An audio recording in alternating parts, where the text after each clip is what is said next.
Et si une simple question posée dans une salle de classe pouvait tout bouleverser? Un matin ordinaire, dans une école paisible de Londres, une enseignante décida de mettre à l'épreuve la foi d'une petite fille musulmane de 8 ans devant tous ses camarades. Pour elle, la réponse était déjà écrite d'avance. Comment une enfant aussi jeune pourrait-elle défendre sa croyance face à une adulte expérimentée? La classe était silencieuse. Les élèves observaient. Certains attendaient un moment gênant, d'autres pensaient assister à une humiliation. Mais personne ne s'attendait à ce qui allait suivre, car cette petite fille n'allait ni pleurer ni se taire.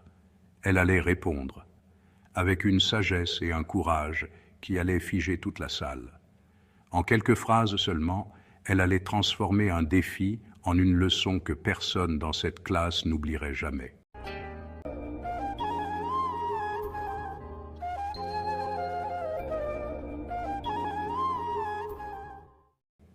Assalamu alaykum wa rahmatullahi wa barakatuh. Une enseignante athée a défié une petite fille musulmane de 8 ans en plein milieu de la classe, persuadée qu'elle ne saurait pas quoi répondre. Mais la fillette s'est levée sans peur, a soutenu son regard et a répondu avec une telle assurance que toute la classe est restée silencieuse, laissant l'enseignante sans voix.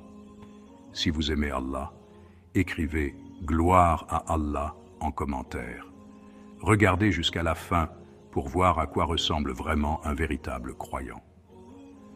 Dans un quartier de Londres se trouvait une école appelée Greenfield Academy. Des élèves issus de nombreuses cultures et religions y étudiaient ensemble dans une atmosphère calme et respectueuse. Chaque matin, l'école se remplissait d'enfants franchissant les grilles. Parmi les enseignants se trouvait Rebecca Thornton. Elle était intelligente, mais encore plus stricte. Son ton était tranchant et son regard donnait l'impression qu'elle jugeait les gens instantanément. Elle enseignait depuis près de 15 ans. Beaucoup la respectaient, tandis que d'autres préféraient l'éviter.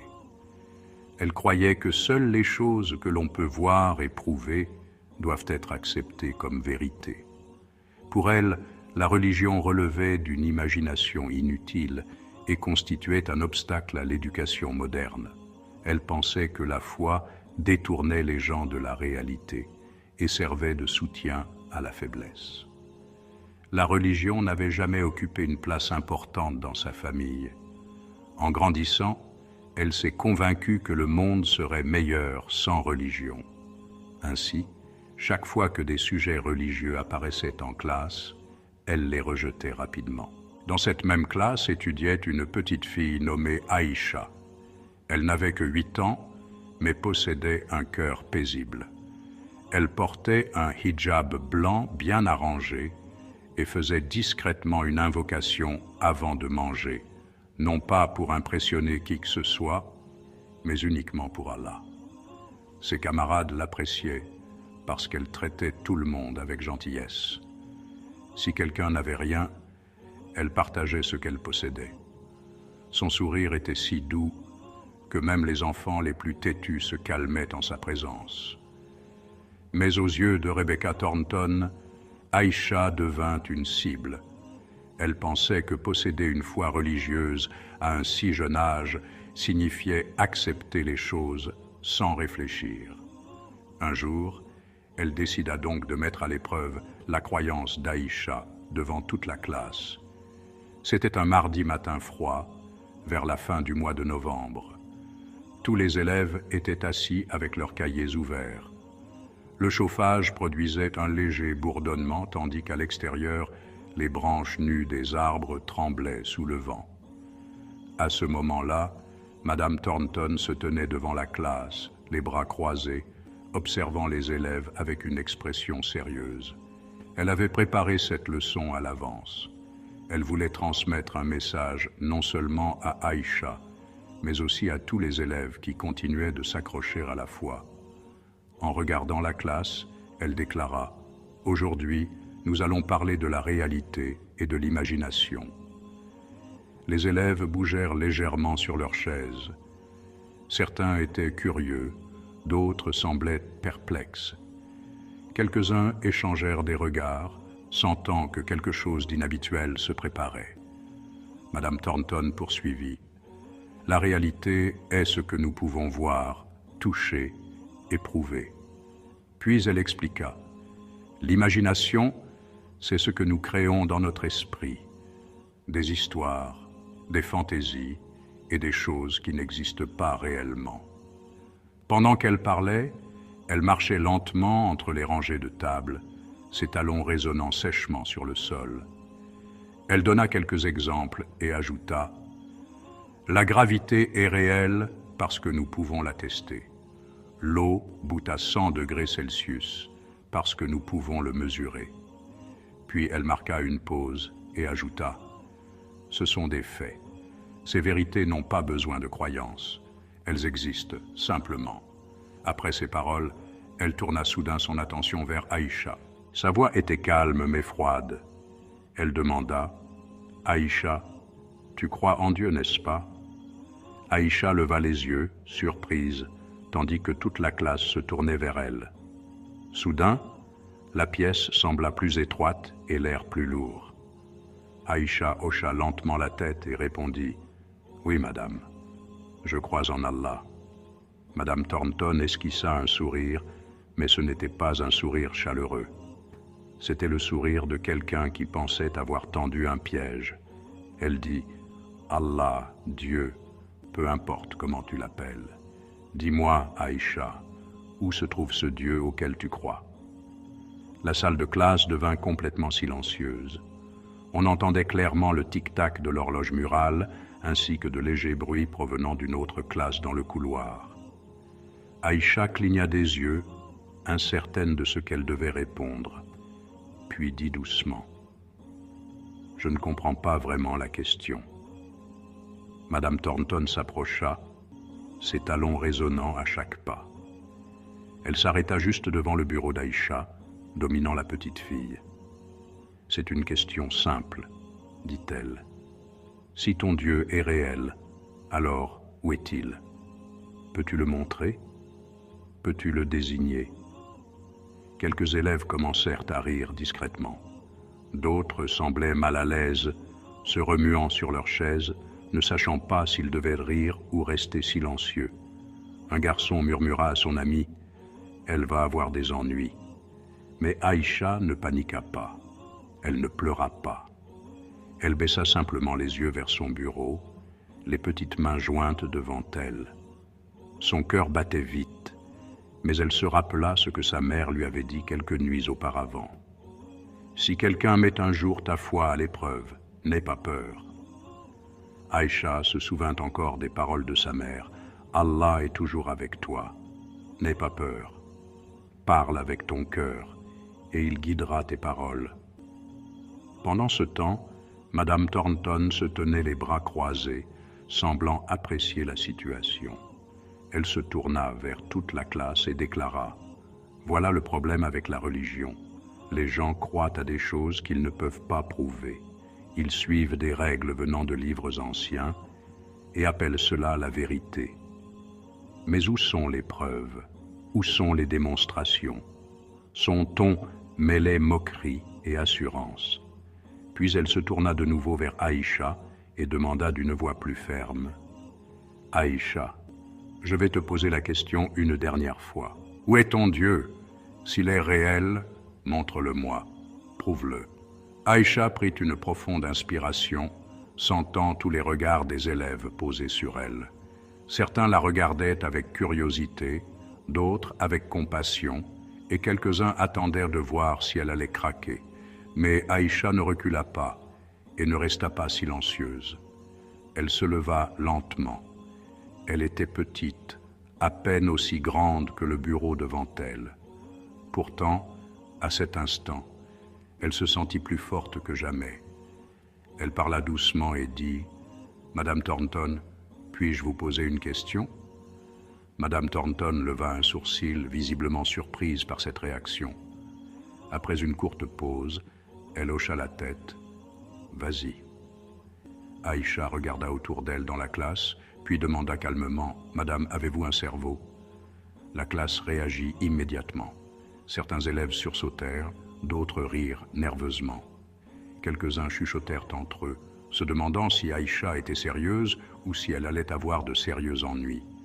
Madame Thornton fronça les sourcils et, pendant un instant, son assurance vacilla. Agacée, elle répondit « Bien sûr que j'ai un cerveau. Quelle sorte de question est-ce là ?» Aïcha hocha calmement la tête et demanda de nouveau « Alors, puis-je le voir ?» Madame Thornton resta figée un instant. « Qu'as-tu dit ?» Aïcha répondit simplement « Votre cerveau. Pouvez-vous me le montrer ? Pouvez-vous le sortir et prouver qu'il est vraiment là ?» La classe devint complètement silencieuse. Même les élèves qui riaient quelques instants auparavant se turent. Tout le monde attendait de voir ce qui allait se passer. L'expression de Madame Thornton se durcit. Elle croisa les bras plus fermement et dit « C'est ridicule. Bien sûr que je ne peux pas te montrer mon cerveau, mais je sais qu'il existe parce que la science l'a prouvé. Nous avons des radiographies, des IRM et des preuves médicales. Les médecins peuvent voir le cerveau, l'étudier et comprendre comment il fonctionne. » Aïcha hocha de nouveau la tête et répondit « Donc vous croyez que vous avez un cerveau, même si vous ne pouvez pas le montrer dans votre main en ce moment. Vous faites confiance aux preuves, même si vous ne pouvez pas le sortir physiquement et me le présenter. » Madame Thornton ouvrit la bouche pour répondre, mais avant qu'elle ne puisse parler, Aïcha continua.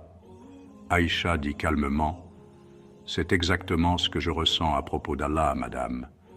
Je ne le vois peut-être pas avec mes yeux, mais je vois ses signes partout. Dans chaque moment de ma vie, je peux ressentir sa présence. » Aïcha parla avec calme. « Je ressens Allah dans le ciel, dans les arbres, et même dans les battements de mon cœur. Je le vois dans la bonté des gens, dans la beauté du monde et dans la manière dont tout fonctionne avec un ordre parfait. Ce n'est pas parce qu'on ne voit pas quelque chose que cela signifie que cela n'existe pas. » Quelques élèves commencèrent à hocher la tête. Une fille au deuxième rang murmura à son amie « Elle a raison. » La mâchoire de Madame Thornton se crispa en sentant que la situation lui échappait. Elle éleva légèrement la voix. « Ce n'est pas la même chose. Le cerveau est un organe physique composé de matière. Il existe dans l'espace. Dieu n'est qu'un concept, une croyance. Ce n'est pas pareil. » Aïcha la regarda doucement. Il n'y avait ni colère ni peur dans ses yeux, seulement une confiance tranquille. Aïcha demanda de nouveau « Madame, puis-je poser encore une question ?» Madame Thornton hésita. Elle voulait refuser et reprendre le contrôle, mais elle sentait tous les regards de la classe posés sur elle. Refuser maintenant la ferait paraître faible. Elle répondit donc « Très bien, vas-y. » Aïcha demanda doucement « Madame, aimez-vous votre famille ?» Madame Thornton fronça les sourcils, complètement prise au dépourvu. « Bien sûr que je les aime. Quel rapport avec tout cela ?» Aïcha sourit doucement comme un enfant au cœur pur. Puis elle dit « Pouvez-vous me montrer votre amour ? Pouvez-vous le mettre dans un bocal et l'apporter en classe demain ?» Les élèves commencèrent à murmurer. Certains souriaient, d'autres se penchaient en arrière, comprenant exactement où cette discussion menait. Le visage de Madame Thornton devint rouge. Elle répondit sur la défensive « L'amour est une émotion. C'est une réaction chimique dans le cerveau. Les scientifiques l'ont étudié.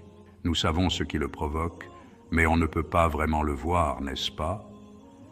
Aïcha répondit calmement « On ne peut pas le toucher. On ne peut pas le mesurer avec une règle ni le peser sur une balance. Pourtant, vous savez qu'il est réel parce que vous le ressentez. » Aïcha marqua une pause, laissant ses paroles se diffuser dans la classe. Puis elle dit « C'est ainsi que je sais qu'Allah est réel, madame. Je le ressens dans mon cœur. Je vois sa miséricorde dans ma vie. Je vois sa création tout autour de moi. Ce n'est pas parce qu'on ne peut pas le voir qu'il n'existe pas. » La classe était complètement silencieuse. Même les élèves qui avaient ri plus tôt regardaient Aïcha avec de grands yeux. surpris et impressionné. Madame Thornton resta immobile, la bouche légèrement ouverte, mais aucun mot ne sortit. Les bras qu'elle avait croisés avec tant d'assurance pendaient maintenant le long de son corps. Elle regarda autour d'elle, cherchant quelque chose à dire, une façon de retrouver son autorité, mais il n'y avait rien. Un élève au fond de la classe leva la main et dit doucement « Madame, je pense qu'elle a raison. » Un autre élève hocha la tête. « Oui, ça a du sens. » Madame Thornton fit un pas en arrière, son assurance ébranlée. Elle répéta « Ce n'est pas la même chose », mais cette fois, sa voix manquait de conviction. Elle paraissait faible et hésitante. Aïcha se rassit lentement, posant soigneusement ses mains sur le bureau. D'une voix douce, elle dit « Je suis désolée si je vous ai contrarié, madame. Je voulais simplement répondre à votre question. » Après cela, madame Thornton parla très peu. Elle passa à un autre sujet et commença à expliquer la photosynthèse. Mais sa fermeté habituelle avait disparu. Elle semblait distraite, incertaine, comme si le sol sous ses pieds avait changé. Quand la cloche sonna, les élèves commencèrent à quitter la classe. Avant de partir, quelques-uns s'approchèrent d'Aïcha. Une fille murmura « C'était incroyable ». Un garçon dit « Tu as été vraiment courageuse ». Aïcha sourit, mais elle ne se sentit pas fière. Elle se sentit simplement reconnaissante.